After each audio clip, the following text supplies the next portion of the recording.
I'm sure you all okubangura abashobozi baburenge bwizoba habikwatirine nembibo embazi yo kufuhirira nebijimusa kubiro mu kibuga Mbarara.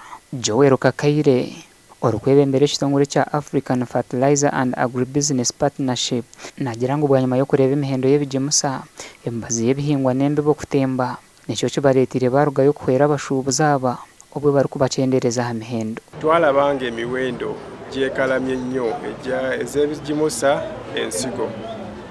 Etusalawo nti tukendezeko emiwendo omulimi asobola okukola ki okufuna ebikozesebwa bino nga bisiddwako bbeeyi. Prices zikatemba ahabw'enshonga.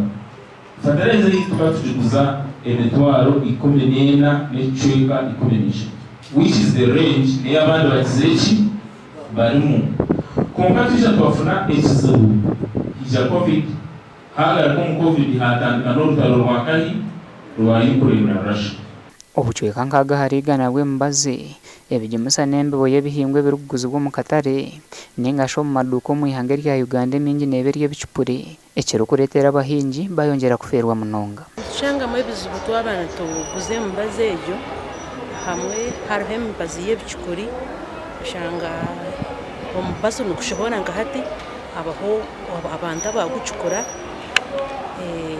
embazi mwe negura sente nyingi ushanga yare farmers kugira ki kugitunda noshoborera omuntu ko aragwa applying akikayo mwa gushobya ushanga gutakora nk'icyo wanoyenda uturu kureba nka agro dealers fake product neretwa manufacture aha kubanya we agro dealer ningura ikinashanga mu katare na farmer na wachigura ari kucihari nyewe konka component yitu egumenegende kugira ngo obundo shanka nka Unada na government iri kwije kashanga kintu muduka ikakwata mu muwedu.